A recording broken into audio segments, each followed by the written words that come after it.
everybody. Welcome to the Story Hour and Story Smash, the storytelling game show. My name is Christine Blackburn, and we are going to have so much fun tonight. Wait until you see who I've got on the show this evening. You guys, this is our 19th show, our 19th Sunday night in a row. I sure hope you guys are all healthy out there. I am doing fine. And boy, though, what a time we're having. As you know, things are going a little crazy.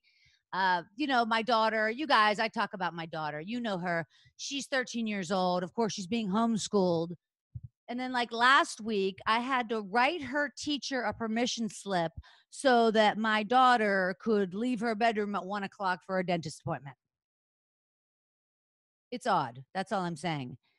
And this week, I have to sign a permission slip for her to go to the backyard on a field trip.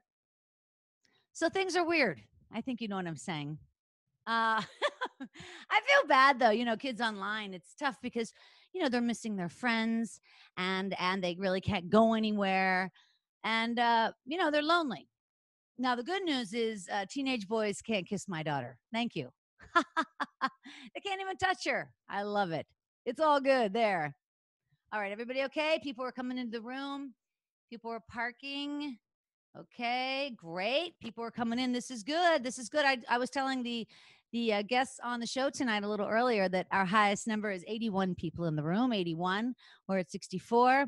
People often tune in at for the game show as well. So you're here, and I'm so glad. That's good. The other day, my daughter, like I said, she's homeschooling. I peeked in her bedroom the other day, just to say, do you have any laundry for me to do? And she lost it. She's like, Mom, I'm in school. Would you come to my school and ask me if you want to do my laundry? I'm trying. There are some advantages to the homeschooling. Like the other day, I was able to give her some extra credit for giving me a shoulder massage. So that worked. Let's see what else is going on. Oh, I know one thing. She came out of her room the other day after like 4 hours of homeschooling, and she told me that she had perfected her Donald Duck voice. So you see, it's not all bad. She has a career ahead of her. You know she does. Another thing coming up, of course, is Halloween. That's hard for the kids, of course, but they are starting something called a trunk or treat. Have you heard of this? Trunk or treating? It's when cars park basically like in a parking lot. You decorate your car, and then the kids come by, socially distance, and basically, you throw candy to them. I mean, I like the idea, don't you? I'm going to decorate my car like an old Subaru that squeaks when I turn the steering wheel. It's so lifelike. I can't wait. Okay, a couple more people coming in the room, and we're going to start this show. Trump, I don't like really to talk about him because I know it brings a lot of us down. But, this week, he said that what we're basically going to need to do is form a herd mentality. Now, fair enough. He meant to say a herd immunity. But, his followers, they're kind of like sheep. So maybe it would be a herd mentality. I don't know. I usually never get political in these, I've never gotten political, but now I feel like it's like a duty, like I feel like this is everybody's opportunity to do something right for the country. I mean, I have no problem with the herd immunity, if it's the herd I can select. Like I would put everybody in the White House around Trump. They all go into the herd. My landlord, he's in the herd. That little girl who said something mean to my daughter last year, she's in the herd. I'm kidding. I would never. Are you kidding? Come on. Anyway, you guys, we've got a fantastic show. We're going to get started right away. I'm so lucky these people are coming on stage for me. I just feel so lucky that they're here and they're helping me out, and I do their shows, and we're all just trying to stay ahead of ourselves, use some ingenuity, start some new kind of programming, and entertain you guys at home. So thank you again so much for tuning in. We're going to have a blast. the first person coming to the stage. He's a comedian and a television writer, and he's also a public radio podcast host. Now, most recently, he wrote for both sessions of Wyatt Cenac's Problem Areas on HBO. I love Wyatt Cenac. And he also has a game show, and he has his own game show. In fact, I think he's had like 4 or 5. He's really good at it. And he plays every Saturday afternoon this new game. It's very funny. It's called You're Already Here. You're Already Here. Plus, he has an excellent newsletter. If you're into newsletters, this guy's got a great one. I'm going to put it in the chat. Here he is right now, my friend, Chris Duffy. All right. So the story that I'm going to tell you is, it's actually perfect because we're inside of the internet right now. I'm going to tell you a story about the internet, which is that, as a comedian, I don't really have much use for the social media platform LinkedIn. It's largely irrelevant to my life.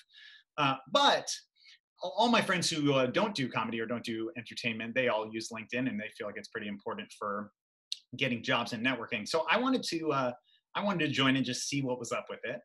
And I discovered that when you join LinkedIn, you can make your job anything. You can make it anything, and they don't verify that at all. You can literally say anything. So I'm going to share my screen while I tell you this story so you can see what I'm talking about. So, LinkedIn, you want to connect to opportunity. Well, I wanted to connect to opportunity, and I decided that I was going to make my job on LinkedIn because I thought it was funny and made me laugh. I decided I was going to make myself the CEO of LinkedIn. And amazingly, it allowed me to do that. So I listed my job as I am the CEO of this website, LinkedIn. And I wasn't trying to trick anyone. You can see I used a picture of me with a cockatoo on my shoulder. And I listed my previous jobs as Shaquille O'Neal, I am him. HSBC, I opened an account here. And Celestial Seasonings, I once went on a tea tour. So I was not trying to trick anyone.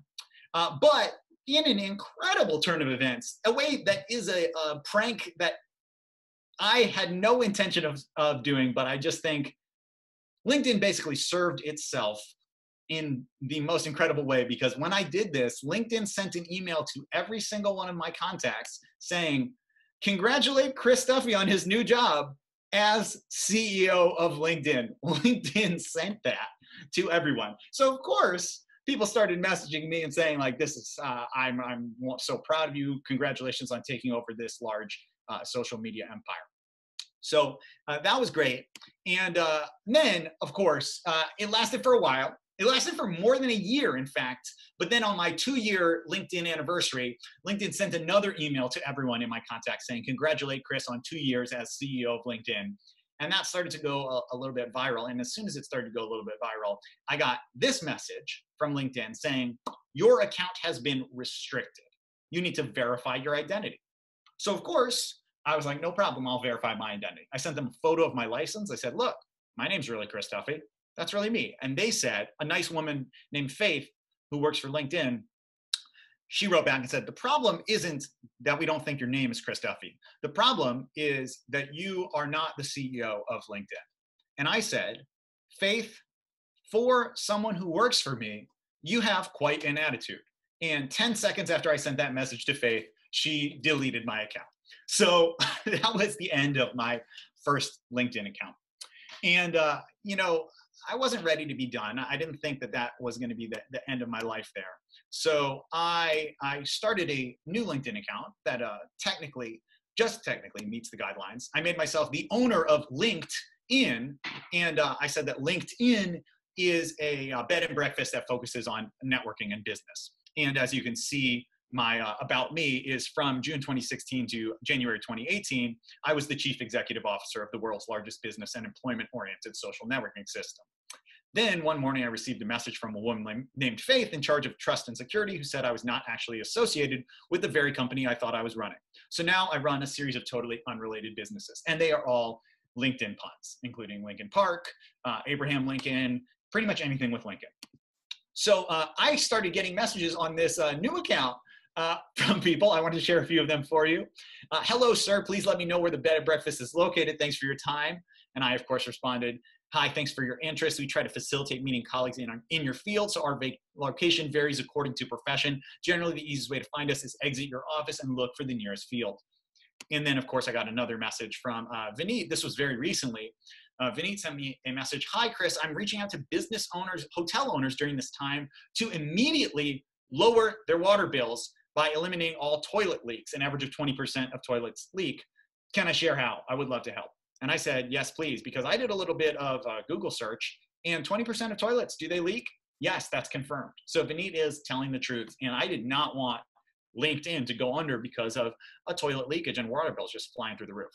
So I responded to him, yes, please, and I am waiting for him to write back. And the reason I also wanted to share this with you is because the very last thing that I did, the last show that I performed live ever before the quarantine was I flew to San Francisco and I performed live at like a business conference for like real estate technology. It made no sense as to why I was there. Truly the biggest laugh I got in my whole performance was me saying, you may be wondering, why am I here? And I am also wondering that. But the incredible part was I performed directly after the man who was one of the co-founders of LinkedIn. And so I got to do that bit after he talked about how great LinkedIn was and why he was so happy to have founded LinkedIn. I got to say, LinkedIn is fantastic. And I would also like to talk about LinkedIn and then perform all of those slides right in front of him. And if I had to stop, if I had to have a last in-person show, I really think I went out on top. Well, thanks so much. You all have been great. I love performing into your homes and in not leaving my home. And I love Christine. It's great. Hey, bye. Thanks so much. Yay! Chris Duffy. Chris Duffy, that was amazing. Thank you so much. You're so funny. I love the idea of, let me get the right view here. What do we need? Not the gallery view, but the spotlight view. Yay, spotlight. Anyway, I love the idea of you writing to writing those people and getting all those messages. Very funny. Chris Duffy, you crack me up. And remember, you guys, Chris has that game show on Saturday afternoons. It's so funny. He uses people all over the country they're calling in and they're on the game show. And he says, okay, come on down. Debbie Kasper, you're already here. It's just super goofy. And it's really great. So I hope you guys will tune into that.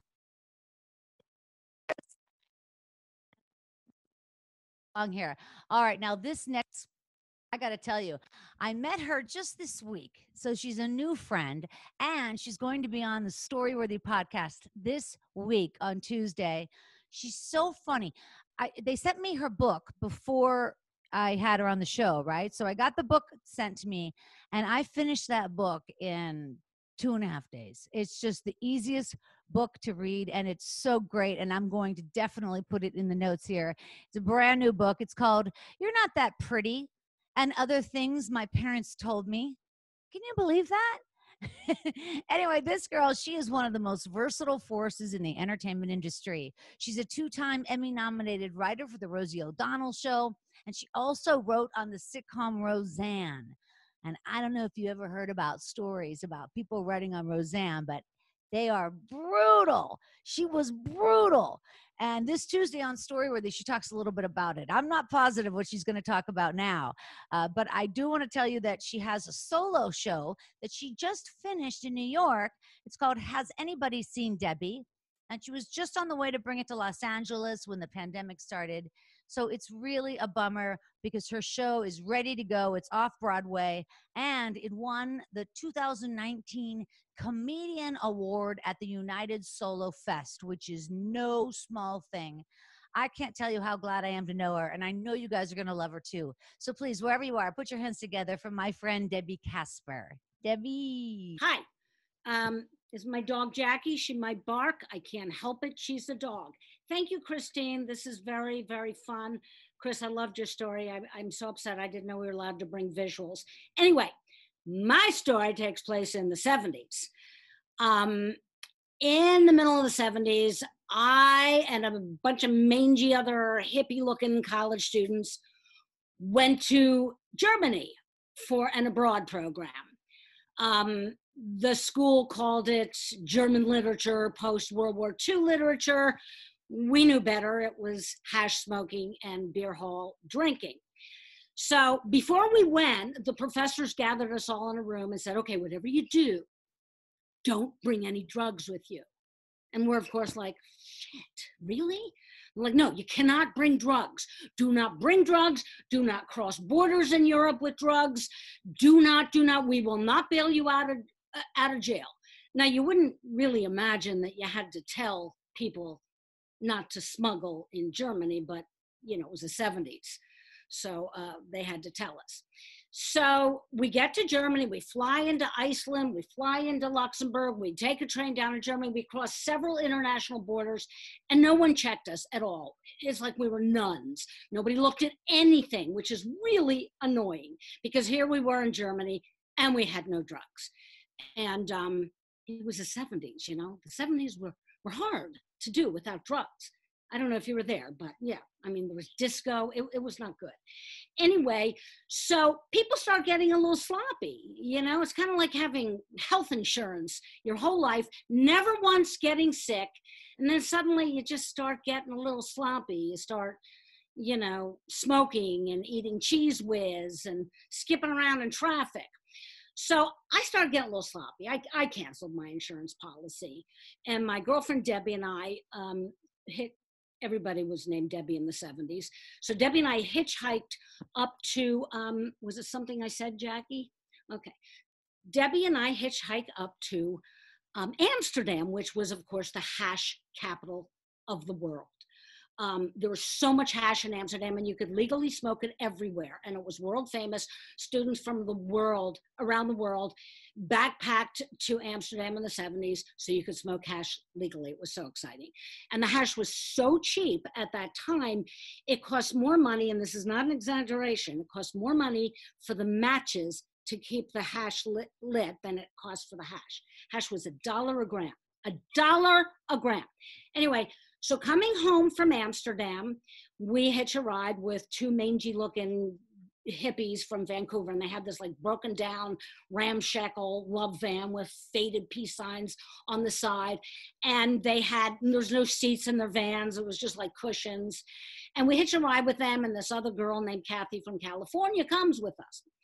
And we're on our way out of Holland, and we're heading towards the German border and the custom border guards and the border station.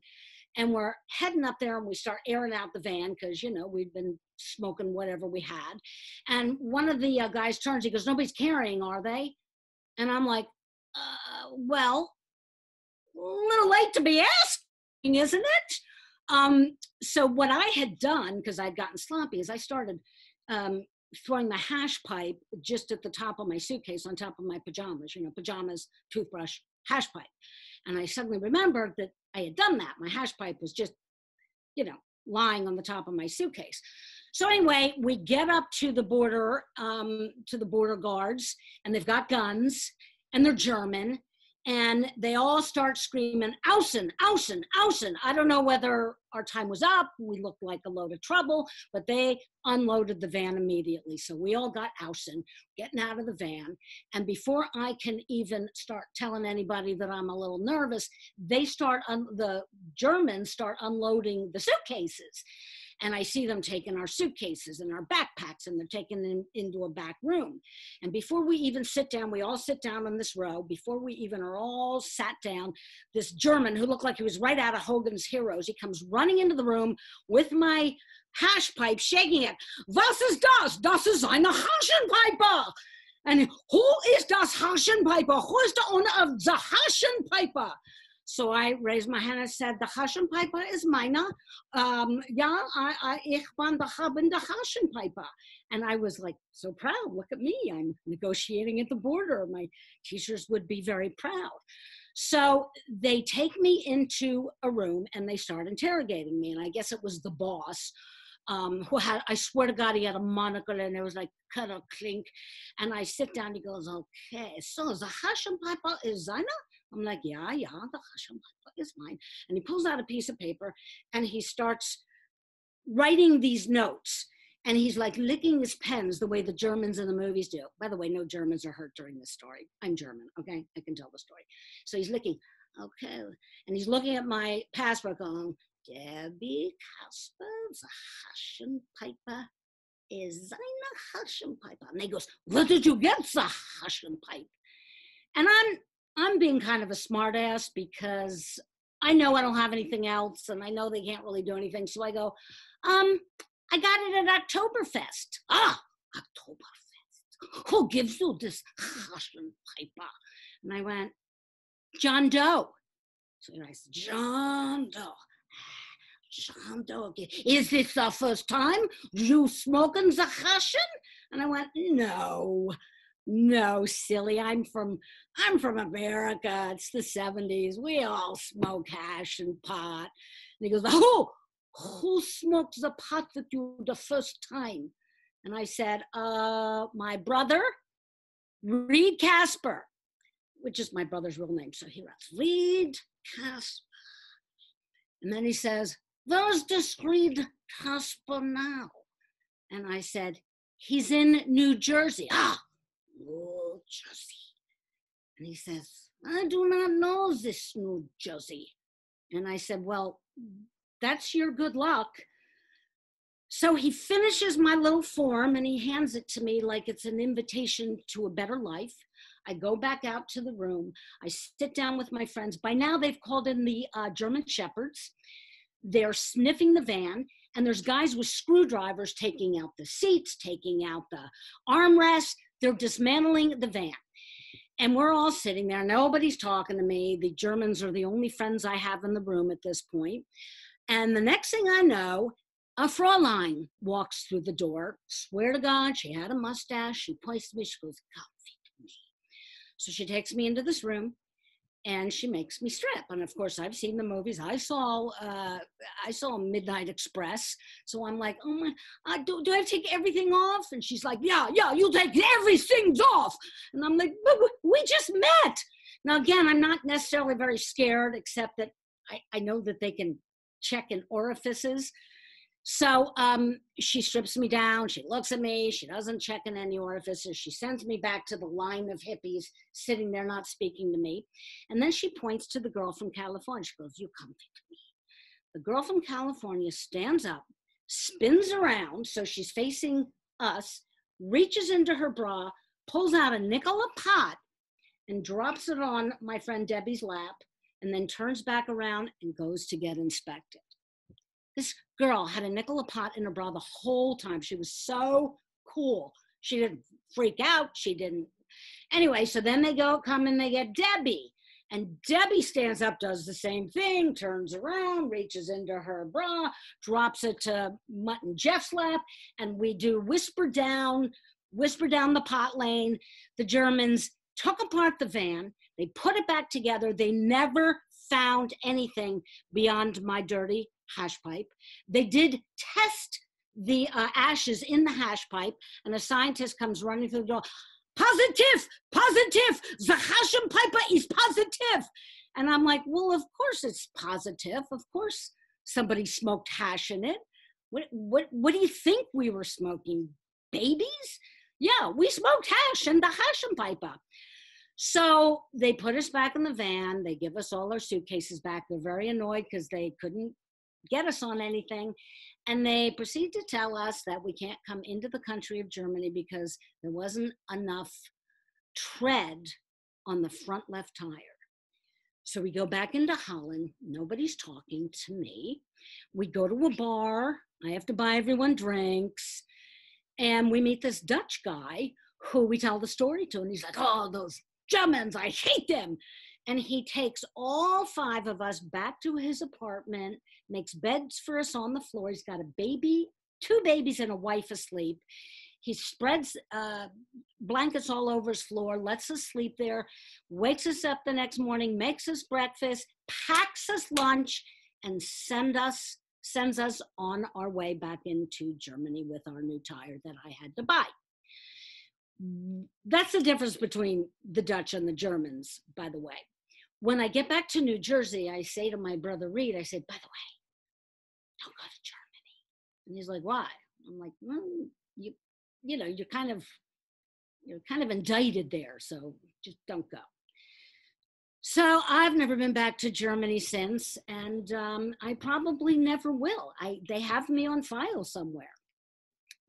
That's my story.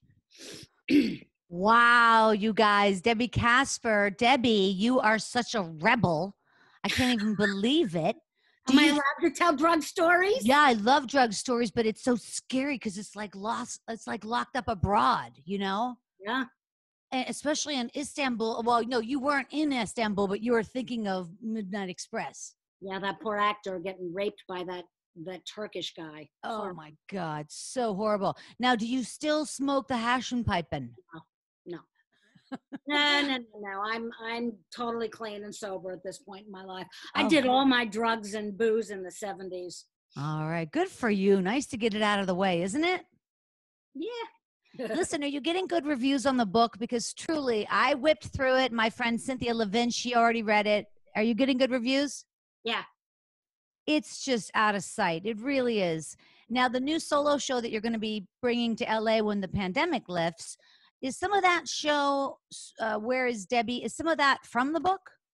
There's a little crossover because it is a little bit about growing up. So yeah, there's some crossover there. Yeah, I just think it's fabulous, especially because my father, as well as I know your father, had a lot of colorful language, you know, like your parents in the book. They keep talking about you're going to get a sharp stick in the eye. How would you like that, Debbie? Is it better than a sharp stick in the eye? That's like a poke in the eye with a sharp stick.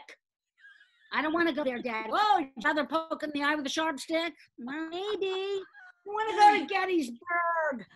It cracks me up, man. Thank you so much, Debbie. And your show, your story-worthy episode is so funny. It's in the queue, going up on Tuesday at 4 a.m. You're going to love it. I'll send you links.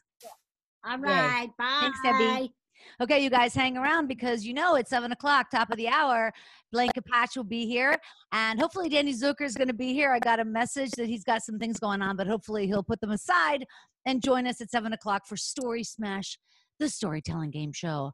And like I said, we have another expert judge tonight, and her name is Madeleine Smithberg, and she'll be telling a true 10-minute story as well. So she's up in just 2 more stories. I wanted to share a story tonight for Madeleine because she has been dying to hear this, and now is my opportunity, Madeleine. By the way, I love the name Madeleine, don't you guys? Madeleine, I love that. Anyway, when I first moved to Los Angeles 23 years ago, my first job was sitting in the back of the Man's Chinese Theater in the forecourt, you know, where they put the handprints and the footprints. And I was sitting in the back of the forecourt in a little tiny booth selling tours to the movie stars' homes. Yeah. I had a little headset around my head and my voice would amplify down Hollywood Boulevard. Welcome to Hollywood. Hop aboard a Starline tour. We'll take you to Beverly Hills, Holmby Hills, Bel Air, and Rodeo Drive. We'll take you to see all your favorite celebrities' homes, the living and the dead. Well, mostly the dead, because you see the celebrities now all live in Malibu. So anyway, one day I was sitting in my little booth in the back of the Man's Chinese Theater, and I was looking through the LA Weekly. For the kids out there, that was a newspaper. There was a newspaper that used to come every week called the LA Weekly. And in that newspaper, there was printing, and they called that type. And the type would tell you what was going on that week. It was the Entertainment Weekly. And one day I'm sitting in the Man's Chinese Theater, and I'm looking through the LA Weekly, and an ad catches my eye. They're looking for big people with big personalities, sparkling personalities, who would like to be contestants on the dating game. The dating game? Are you kidding me? I mean, a lot of people got their start on the dating game, like Suzanne Summers and Farrah Fawcett and Ron Howard. They'd all been on the dating game. Arnold Schwarzenegger. Well, this would be my big break too. So that weekend, I went to the open house, which was being held at the Sunset Gower Studios, where they shoot the dating game. So I went to this open house where I knew there'd be a lot of other girls. And here's what you need to know, that at that particular open house, I was wearing a long blonde wig because I had only been out of chemotherapy for like maybe 5 or 6 weeks. and the cancer that I had, that had been kind of my wake up call that I've got to get out to Los Angeles and pursue my dreams of being in the entertainment industry or being a comedian or being a game show contestant. So I was just so excited. So I go to the open house with the long wig on, and it went really well. I had a, great personality, and I just chatted away. And then that night, I got a call from the producer, Jackie, and she told me that they loved me. She told me I had a great personality. She told me they'd love to have me on the show. But then she said, Christine, why were you in disguise? And then I was like extremely embarrassed, and I kind of backpedaled, and I said, oh, well, it's just because I had gone through chemotherapy, and I'm not sick anymore, but I don't have any hair. And she said, oh, okay, well, why don't you come in tomorrow so I can see you without your wig on? And I say, okay, because I'm thinking, this is my big break. I got to go. Maybe they'll put a different wig on me. What do I know? Maybe all they need is my sparkling personality. So I drive over to the Sunset Gower lot. I park my car. I get past the guard gate, and they show me which way to the stage. I get there. Somebody walks me back to Jackie's office. I have on a baseball cap, and she says, go ahead, take it off. I take it off. Totally embarrassed. And she says, oh, you're fine, Christine. You're totally fine. We really want to have you on the show. But Christine, you can't wear that wig, of course. And I say, okay. I mean, she must know what she's talking about. She's a producer on the dating game. So the very next week, I am back on the lot at Sunset Gower, and now I have a drive-on pass. So I just drive onto the lot, and I am wearing my black hip huggers, a tiger printed tank top, and no wig. I walk onto the stage, and Jackie runs over and greets me, and she gives me a big hug. Oh, I'm so happy you're here, Christine. And then she takes a little barrette from her pocket. It was tiny. It was very small. It was like a Velcro barrette, and she just kind of like stuck it on my head. She just kind of stuck it there, and the Velcro hung on to my scalp. And now I look ridiculous. I have a baby ribbon is in my hair. But okay, this is show business. Let's go. So I meet the other bachelorettes backstage, and bachelorette number 1, she immediately told me she was a lesbian, and she told me that she liked my haircut. Well, there's one person. I liked that girl a lot. I really did, but I thought I could beat her, I thought I could beat her. However, bachelorette number 3 was just beautiful. She was like a cheerleader from UC Santa Barbara, and she had on like these blue outfit with feathers. Yeah. And she had this beautiful hair, and I would have picked this girl in a minute. I didn't know if I could beat her. So the entire time, we were the 5th show to tape that day, and all day long we had to wait for the other shows to tape. We're the last show, so we were backstage the whole time. And at one point I saw the host of the show, Chuck Woolery. He was the host. It was my first star sighting in Los Angeles. I was so excited. I said, Chuck, hey Chuck, I think you're great, and I love Love Connection, and I watch all your shows. And he doesn't even look my way. He just keeps his head down, and he mutters, God damn it, we're late again. So finally, it's the end of the day, and it's time for our show to start taping, and it's so exciting. So we get out to the stage, and I don't know if you remember the show, but there were 3 stools that the bachelorettes would sit on, and I'm in the middle, number 2. And then there was like a wall, and the bachelor's on the other side. So he can't see us, and we can't see him. And this is going to work to my advantage.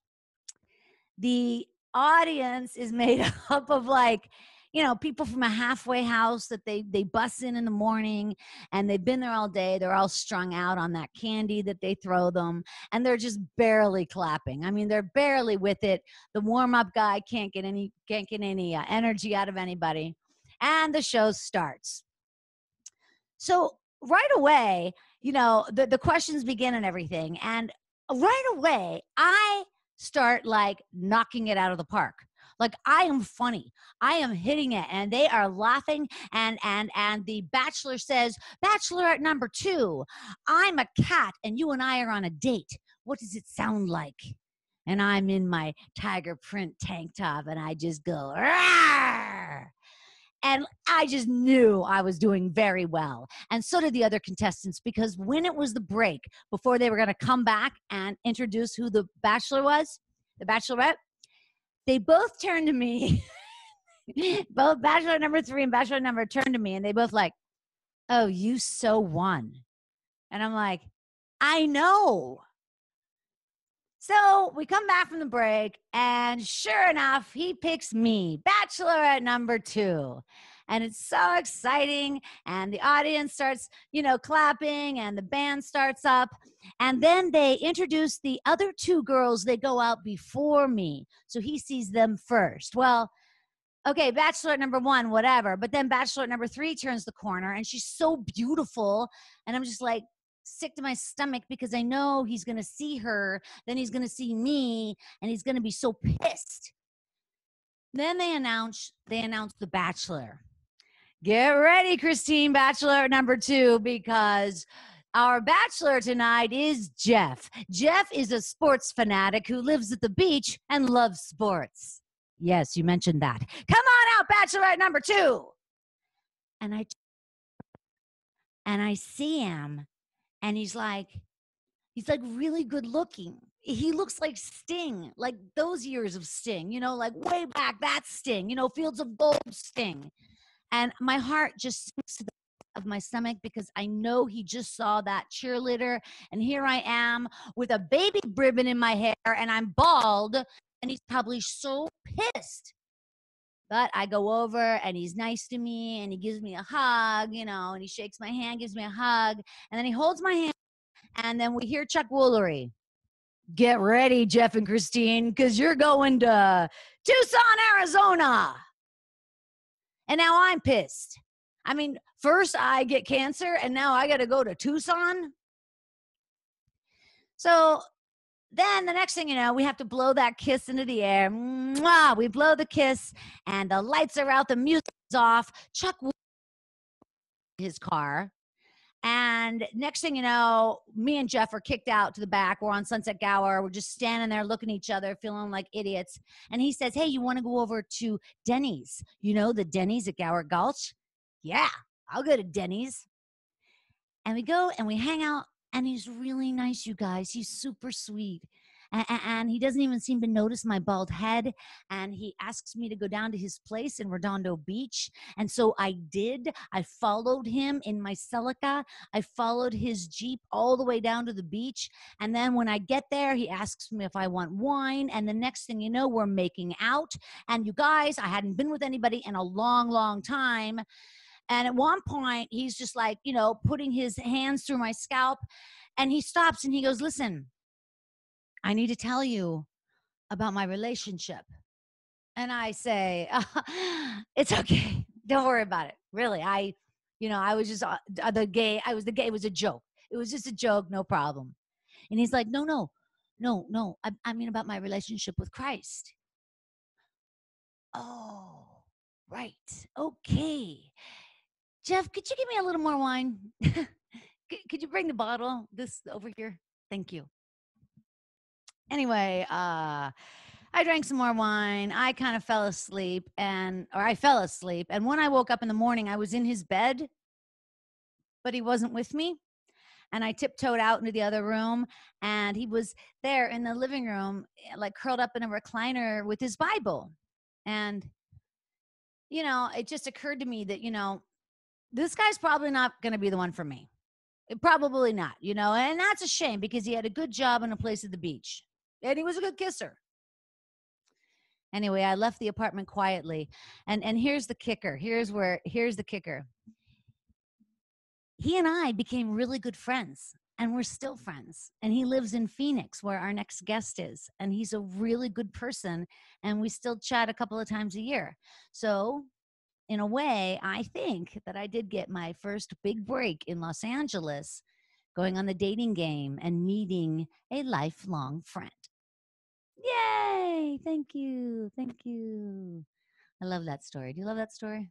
I love that story. All right, you guys, we're going to move right along because we have two storytellers left that you're going to love them both. This first guy coming up right now, he was the executive producer and the head writer of E's hit show Fashion Police. He was also the opening act for legendary Joan Rivers for 5 years. He was really close with Joan Rivers. He produced Joan Knows Best and In Bed with Joan and The Dish and a bunch of other shows that you watch in a nail salon when the sound is off. Now, his stand-up special called Tony Tripoli, I Have Opinions, is going to be available on iTunes a little later this year. You guys, please put your hands together for my very good friend, Tony Tripoli. Tony. Oh my God. I did not know that story about you making a friend in Tucson in the dating game. And here I am in Phoenix actually right now. Phoenix, I like Phoenix. I always tell people Phoenix is where I was born and reared the first couple times. And that joke was just for the straight people. By the way, I think it's like a total straight lineup tonight. Like I'm always like the only gay, like the gay LGBTQ representation. Like I don't care, I'll do the parade myself. I have the shit in my car, but still it's a lot of heavy lifting. But I don't want the straight people at home to be like alarmed by this, like, oh God, now the gay guy's gonna talk all this gay stuff and we're not gonna, like, I am a professional comedian. I do this all the time. I always perform for straight people. I'm happy to perform for straight people. I don't mind talking slower. So we're gonna get through it. Also, my little video setup here is probably a little more elaborate than some of the other people. That's because I'm 50 years old. And any middle-aged gay man will tell you that a Zoom meeting at this age basically is just like Grindr. The lighting is going to make it or break it. So I put in the extra effort. I'll start in a second, but straight people, do you know what Grindr really is? Like, I think straight people, you're so, cute and dumb, but I think you know what Grindr is, but I don't think you really do know. Like, I think you think Grindr is like, eHarmony or, Tinder, but for gays, and it's not. It's very, there's just different things. Do you know what I mean? Like people on eHarmony have, I don't know, last names or dreams. Like we're not doing that shit over on the Grindr, okay? We're just there for action. Here's the best way to explain it. Grindr, is a phone app. It uses your GPS location to meet people nearby. And basically it's just for sex, hookups. It's very much like the Domino's Pizza app. You know what I mean? Like you just literally type in exactly what you want. You're just ordering, it's not a pizza, it's cock and balls, but it's the same idea. It's still, either way, it shows up at your door, hot and ready, 30 minutes or less. And if you put the whole thing in your mouth, you're gonna feel disgusting. So don't do that. So it's fun doing this. I'm doing this because I love Christine, because the truth is, I hate Zoom shows. Zoom shows for a comedian are like having sex with a blow-up doll. Like you can do everything in your power to convince yourself that it's just as good as the real thing, and you can go through the motions and it, feels almost the same, but it's not. In your heart, it's just not as fulfilling as, doing it in front of a room full of people that paid to watch you do it. But for Christine, I will do anything. So I did, like I was saying, I lived in LA before I moved to Phoenix. I lived in Los Angeles for 30 years, so I'm better than all these people in Phoenix. And now that I'm here in Phoenix with like nice people that aren't in showbiz, I catch myself like every day doing some horrible, toxic, like Los Angeles thing, because you LA people are the biggest assholes in the world. You really, I don't know if you get told that a lot, but it's true. You're the worst. And that's okay. Don't feel bad, because Florida, they're the dumbest. So we're all known for something. That's fine. Oh, do we have any Florida people? I'm trying to look at the Zoom. I don't think we have anybody listening from Florida. You're all sitting facing the cameras. So I think we're good. Oh my God, Florida is the dumbest. Florida, it makes sense that they're that stupid. The whole state is shaped like a mullet, but fuck those people. Anyhow, the point is I'm in Phoenix now, and I catch myself all the time doing shit, right? Like I was driving behind a car recently and she had the thing around her license plate. Like would you call it a license plate frame, right? And I got up to read it, and it said, "Only God can judge me."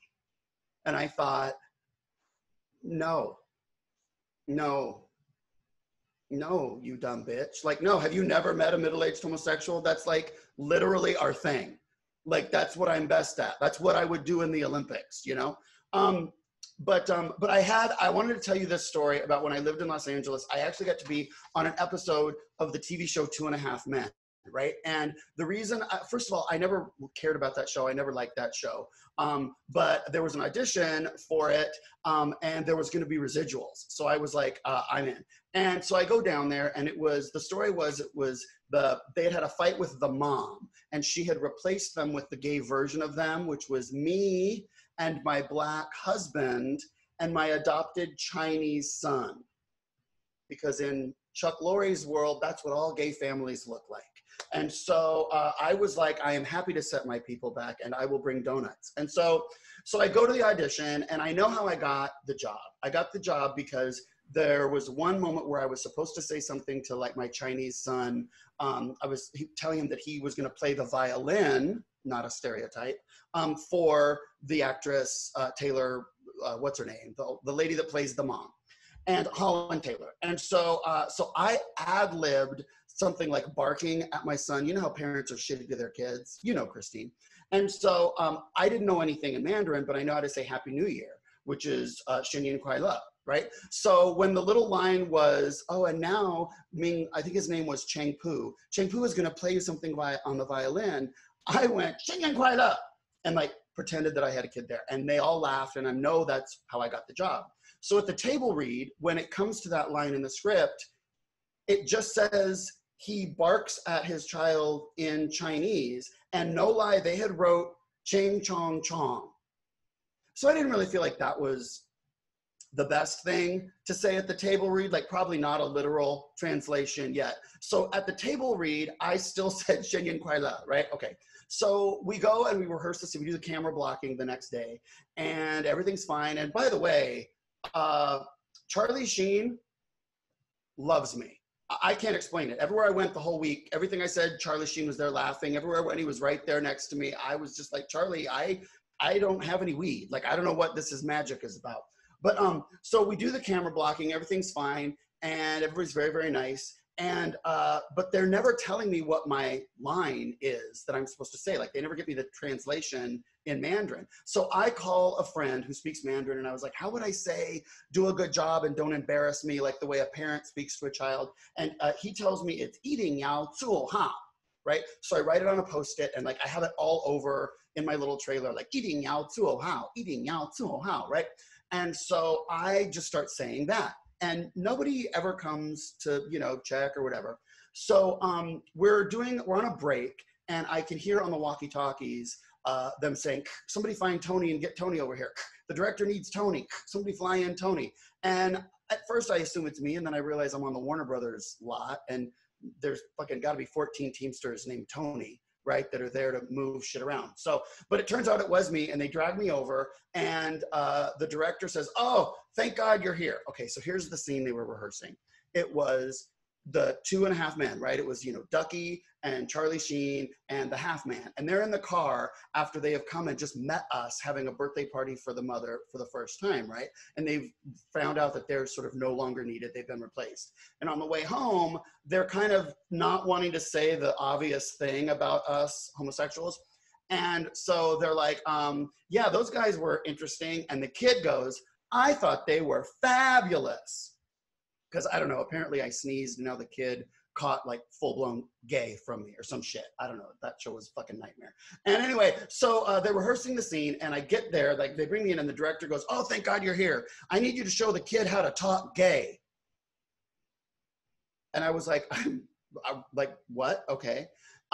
And so he goes, yeah. And they put the script in my face, and I'm looking, and Charlie Sheen is like looking at me like, hey, pal. And John Cryer is looking at me like, please don't file a claim. And then the 2.5 kid was probably like, I don't know, reading the Bible or finding Jesus or some bullshit. And so, so I go, what do you want me to say? And they put the script right in my face, and he goes, come on, how would you say it? And I go, I thought they were fabulous. And the director goes, no, say it how you would say it.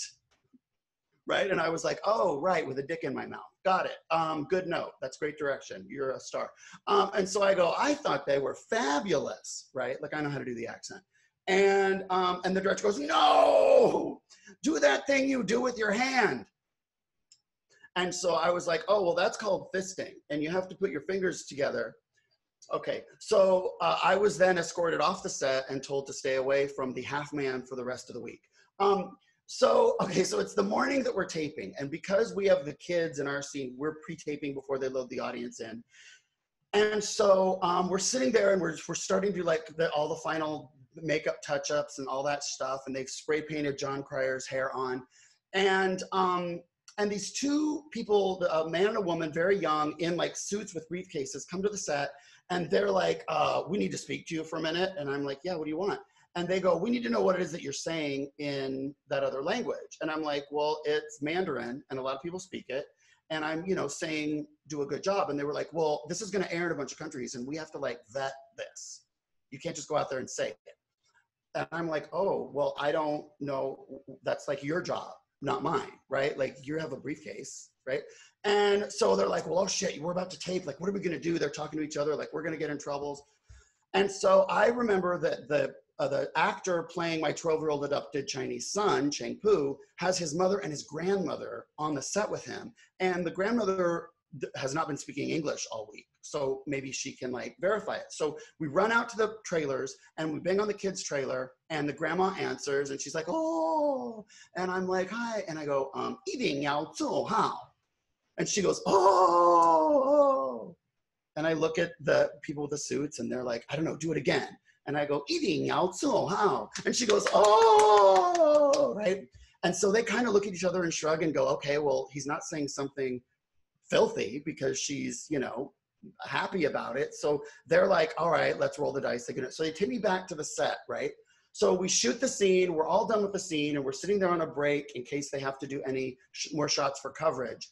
And I say to the kid, the actor playing my 12-year-old adopted Chinese son, I go, wow, your grandma really saved the day because they were all freaking out about me saying that, lying to you in Mandarin, and they needed to like verify what it was. And nobody, I guess, here like speaks Mandarin.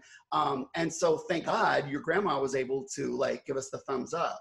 And this little kid looks at me with such hostility and ugliness in his face. And he goes, what are you talking about? We're Korean. So the moral of the story is I'm a liberal and a disgusting racist, and I'm ashamed of myself. So I'm Tony Tripoli, and that was my story. Thanks, everybody. I love you, Christine. You're the best. Tony Tripoli, you are so funny. You have me, I honestly, every time I hear a story from you, I lose it. And I just put in the chat box when you were on Storyworthy and you told that story, it was titled Shitting Your Pants. Because that's what happened. I shit my pants during the opening number of a show on a cruise ship in front of 900 people in Alaska. And it's a true story. And you better find that on Storyworthy because it is detailed. I just put in the chat. You guys definitely have to check it out. It's too funny. But we are going to move right along right now because we've got to get to this last guest. And then we're going to start Story Smash, the storytelling game show. Blanket Patches here. So hang tight. All right, you guys, check it out. This person coming up right now. I want to start over. This person earned Peabody and Emmy Awards for creating Comedy Central's The Daily Show with Jon Stewart. Like I said, she co-created and was the executive producer for 7 years. She also spent 6 years as a talent coordinator and then a producer for NBC's original Late Night with David Letterman. And now, check this out, you guys. She's a chef. Well, sure, that's logical. She does some producing on the television, and now she cooks. She's a chef, and she is amazing. She has her own YouTube show called Mad in the Kitchen, and you can also check out her fabulous website called madinthekitchen.com. It's so funny, and she does truly make cooking pretty fun to do, honestly. You're going to love her. All right, you guys, she's here right now, my friend Madeleine Smithberg. I loved all the stories that I've heard so far, and it's so fun to see Chris Duffy. Chris and I worked together on National Geographic Explorer, and he was certainly the highlight of that job for me. So I am going to tell a little story, which is I was supposed to get married on March 21st. I had reunited with a guy who broke my heart in 1986 and found me on Facebook. And we got back together and I moved to Seattle and we planned this amazing wedding on a beach in Mexico, but that never happened. And instead, we just went in an empty courtroom before a judge and, sort of said our vows and then proceeded to be in lockdown quarantine for the next 4 months. And I wouldn't recommend that. What I was saying was, yes, I want to spend the rest of my life with this person, but I didn't mean every single second. And it was really awful. And I know many people had it worse, and we didn't get sick, but it was rough and not very romantic. And so finally, I prevailed upon him to take a trip. And so over the summer, we booked a room for 7 nights at a place that we had been to, but we had been there 2 years ago, and it's called Ireland Rustic Lodges, and it is on the Oregon coast, very far south, almost in California, at a place called Gold Beach. And yeah, it was funky as hell, but it had an amazing location, and we both remembered really loving it. So we got in the car, we packed everything up, and we drove, and we drove, and we drove, and we drove. It was an 8-hour drive, and there was traffic. And when we got there, we were exhausted. And of course, the room was up a flight of stairs, and we were unloading all of our crap and stuff and food. And finally, we get there, and we think this place used to look better. But we don't think anything of it, and our room is fine, and the ocean is there, so how much can you really complain? And we proceed to, as everybody does at this juncture, to check in on Facebook. And when I check in on Facebook, as if by magic, all the reviews of the Ireland Rustic Lodge pop up, and Sam and I start reading the reviews, and we were dying. They were not good. And so what I'm going to do is I'm going to read a couple of them for you because I think you might enjoy this. Imagine you've just unpacked after an 8-hour drive. This is kind of de facto your honeymoon. Here you are. Let's see what people have to say about the place. Okay, so the first one starts out pretty innocuous. Great location and beautiful view. Terrible staff, unhelpful, and did not honor the proper reservation. Dirty rooms, unmanaged grounds, everything's falling apart, unsafe stairs and ripped carpets on the landing, trip hazardous. Okay, so we went on. We'll never be back here again. Or actually, she wrote be her again. After telling the staff how filthy our room was, there was no sorry. Just, you aren't getting a discount. And then they hung up. Next one. The place is a dive. People are rude. We already knew that. Blood on the sheets. Very dirty. And they actually have a picture. I'm not like Chris Duffy. I didn't pre-produce this, but there it is. The blood on the sheets. And you would assume the place is indeed very dirty. Staff is rude. This one is kind of weird.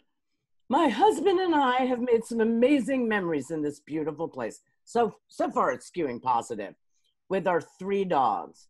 Sadly, we lost our older border collie last April. Sad face. We made a few trips with our 2 other dogs that were beyond fantastic. And we recently adopted a 3rd dog. When I called excitedly to add the dog to the reservation that I had made in January, I was told only one pet had been booked. And when I called crying to tell them there would be two, they said I couldn't bring the third unless we wanted to book a second room. I'm never staying here again. So that wasn't very good. The next one says, terrible management kicked us out of their lodges on New Year's Eve because they thought we were shooting fireworks. They did not have proof. So he doesn't really say he wasn't doing it. All right, so now I'm going to keep going. Rooms are not clean. Rustic is how I would describe it. By far the worst stay I have ever experienced. The heat wave was there. The AC didn't work. I went to the bathroom to take a shower. The towels are dirty. There was mold and stuff around the bathroom sink and hair all over the sink. Light hair. I have brown hair. Never good. Right now I'm going to keep going. I'm going to scroll down. Run down, dirty, curtains falling off the hook, one tiny wastebasket. At this point, Sam and I are like, what the fuck have we done? Place has declined significantly. The rooms were showing their age and in various states of disrepair. Housekeeping was non-existent. And then this is my favorite one. Much to our display, the place has deteriorated rapidly. And then she makes a point of saying, I will spare you the details, and then does not. I have conveyed them to AAA, CSSAA in California, and a complaint has been filed.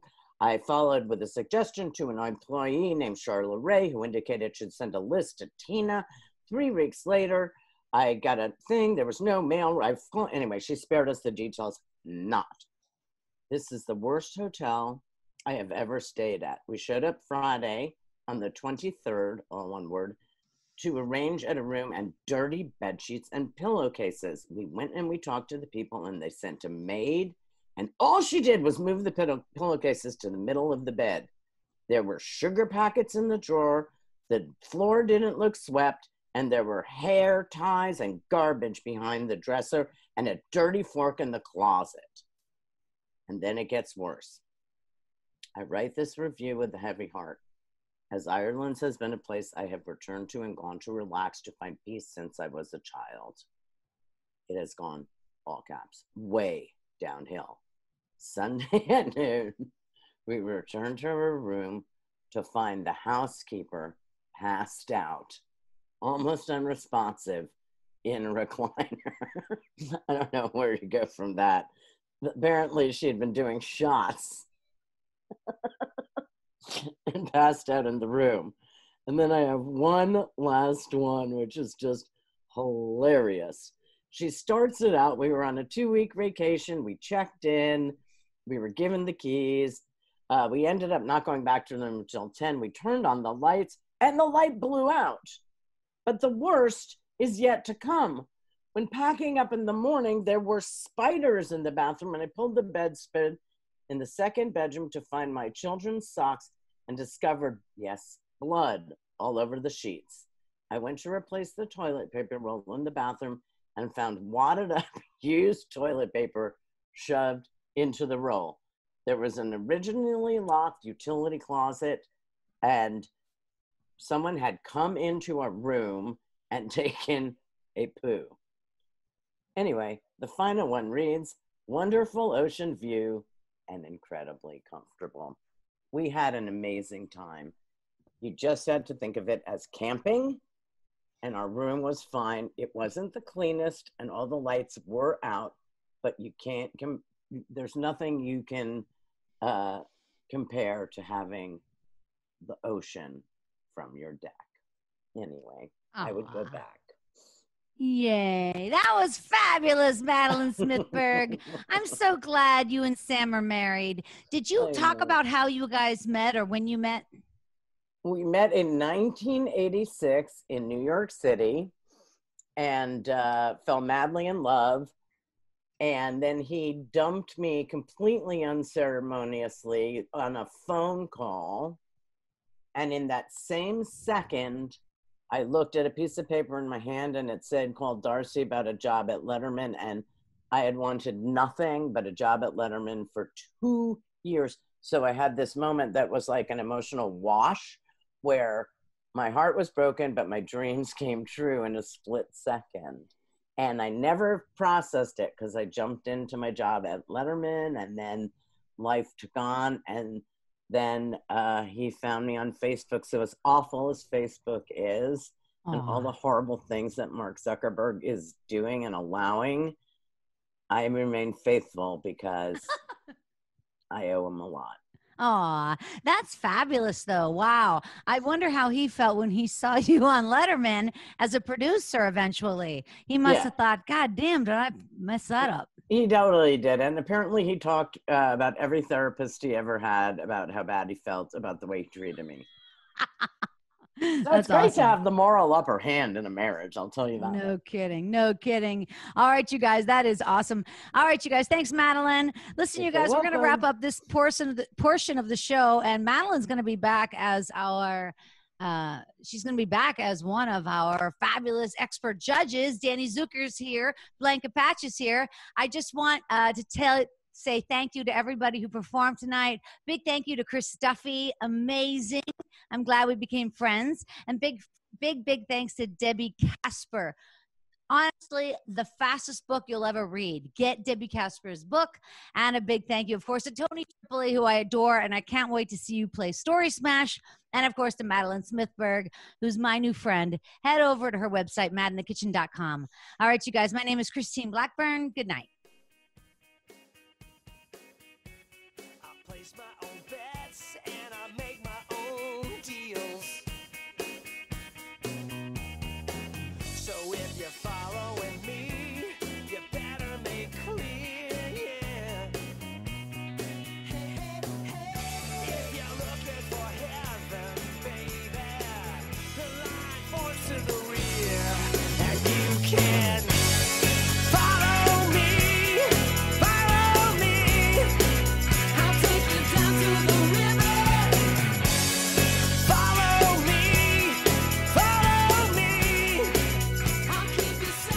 Thanks for joining us on the Storyworthy Podcast.